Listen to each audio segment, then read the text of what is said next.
Let's dance! Thank you for joining me for another film analysis video. This time we are looking at Ja Morant's rookie season in the NBA. And this could be it for his NBA season because we all know why with this cataclysmic pandemic going around. And if the season were to end today, according to a poll, Ja Morant would be the rookie of the year. Congratulations to him.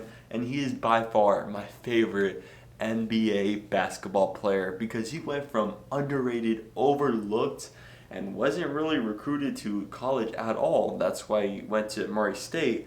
And then just in 2 years at Murray State, he blossomed into this NBA prospect. What a beast! Averaging 20 points, 10 assists that sophomore year at Murray State. I was super hyped watching him then. And then he carried his Murray State team to the second round in the tournament. Getting a triple-double against Marquette. Ja Morant was special. So now let's look at the film. So taking a look at the film, you could quickly see why Ja was the second overall pick. Tons of athleticism. So Dillon Brooks loses the ball. Ja Morant picks it up and heads straight towards the rim. I think you know where this is going. Jumps right over Kevin Love. Didn't make it, but so close. Then we have Ja against Aaron Baines. Aaron Baines is already out of position. You already know what's going to happen. Bam! Slam dunk. Not even a layup. Right there at him. Jay Crowder in transition. No defenders are guarding Ja, so Ja's going to have an easy look at the rim. And here we have Jay Crowder. Alley hoop. Bam! And in. And then we have Ja Morant as an actual point guard setting up other players. So we have Ja looking at Jonas Valanciunas, and that's going to bring Dario Saric to him, and that's going to leave Jay Crowder decently open for a shot. It doesn't pick it up, but Ja Morant's a great teammate. Here we have against the Rockets. The Rockets center is in an interesting position, Jaren or Ja. The center is going to choose Ja, leaving it behind the back pass to Jaren Jackson for the layup. And one. And the goggles come out. Then we have Ja and putting PJ Tucker in an interesting position. Choose a shooter or an alley hoop. Ja looks at the shooter, bringing Clark wide open. And then we have Ja looking at the point guard, Darius Garland, and that's wide open for Melton. And then let's look at Ja Morant's defense. And this is where you kind of see some faults. Here's in his first ever game. He should be taking a sharp angle and kind of rounds it off. Then we have Ja a little jumpy against Duncan Robinson. That's okay. You got to stay a little bit more grounded. And Ja should put a little bit more muscle on his body. Here's against Chris Nunn.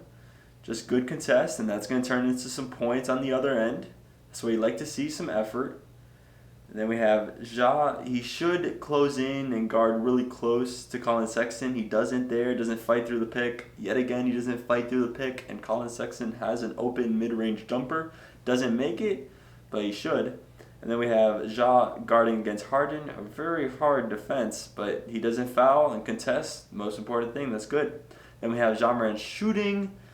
Not the best shooter, but he can shoot. Here we have Ja wide open. Sees that he has Dillon Brooks. Will forever pass it up to Dillon Brooks if he's also wide open. Dillon Brooks is a much better shooter than him. Here we have Ja off the dribble. Misses a shot. He's got to work on that game. Ja wide open in transition. Splash. And Ja's floater game, most important part of his game. Here we have the pick and roll. Jonas Valanciunas is mostly involved in this, and we just had to look at that center. If the center backs up, it's a floater every single time. Splash. Ja should really practice these floaters. Here again, pick and roll. Look at that center. If he's giving him a lot of space, backing up, floater. Automatic right there. You just got to practice that. Easy points. Here we go. Pick and roll. Here's the center. He's a little bit more close. But yet again, he's going to back up. Floater. Automatic. Here you have Ja in the pick and roll again with Jonas Valanciunas. Center backs down. Floater. Easy. All day, every day. Again, another pick and roll situation. Ja Morant's going to drive it in. Uses his body to guard against the defender, and then just another floater. Inside strength at all angles. What I mean, that he could go to the rim and he could make it with his left, his right, whatever necessary. There he goes with a right-handed layup. Pick and roll again with Jaren. The dribble fake crossover. Ooh, straight up to Clint Capella. No fear. Ooh, sweet moves there.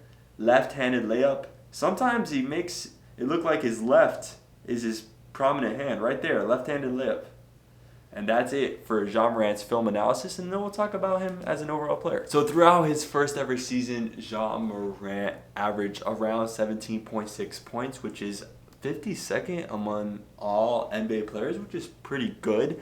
And he got around 3.5 rebounds, and most importantly, he averaged around 7 assists, 15th in the league, and he was averaging around 3.5 turnovers per game, which is around 16th most in the NBA, which I gotta say is really good, because if you look at Trae Young, who's number 1 in turnovers per game, I don't know about that, but Ja Morant, I would think he would be a little bit more turnover prone his rookie year, especially that's like the trend for rookie point guards.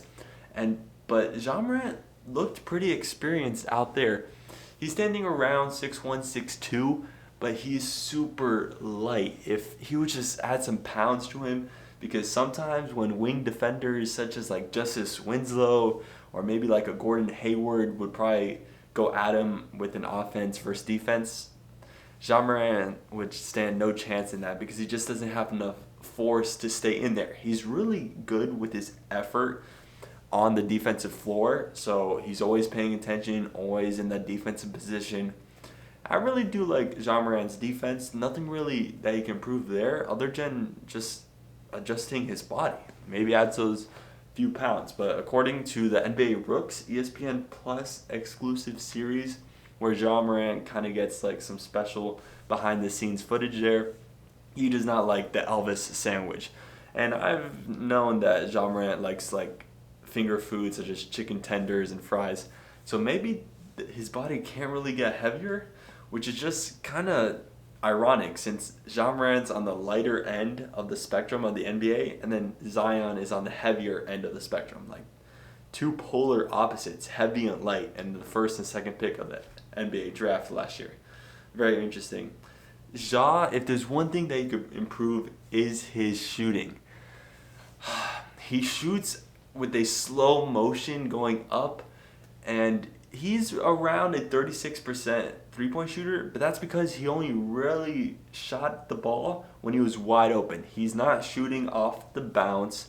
He's not creating his own shot too well. If he did, and I would like to see him a little bit more aggressive in those NBA games so he could develop his shot and not just be like Ben Simmons where he could only pass. Because if Ja Morant is a facilitator and he could create his own shots, he's easily a top 10 player in the NBA, and he's only around like 20, 21 years old. I'm very excited for the future of Ja Morant as a shooter. He's only going to improve from here, as I would expect. I would like that shot release a little bit faster and just wind it up above your head. Just don't wind it up like right here at your chest, at your head level, because that's gonna make defenders really easily to block your ball. Ja Morant, though, as that, facilitator, as that assist maker, so juicy and just so smooth to watch. So luscious. I love it. And Ja Morant really kind of goes as far as Dillon Brooks goes, because Dillon Brooks is in his third year as the NBA, and I saw a bunch of film on him also while looking at Ja Morant's film, and Ja Morant really does kind of need that shooting partner. It's kind of like Steph and Clay. You need that duo, and I cannot wait to see how Dillon Brooks develops his shot to be even more refined in the future. He's already a great shooter. Shooter right off the bounce, gets just one dribble, boom, right there, and in splash. Instant release. I really like Dillon Brooks. He definitely has a lot of potential. And then, not even to mention Jaren Jackson. That triple player set right there is going to be really good for Memphis's young core heading into the great beyond. I really do think that Memphis can be a top 5 NBA team like 3-4 years down the line, especially with those 3 players. I like it. Ja Morant is a really interesting, fun player to watch. He's my favorite. because you really don't know what he's going to do when. He could just pull off a step back out of nowhere, or he's going to dunk right over your center without any fear. Super special to watch. Not to mention that Ja Morant, he won Rookie of the Year, not Zion. Anyways, that's it for me here. Thank you for watching. That's the Ja Morant film analysis. Bless him.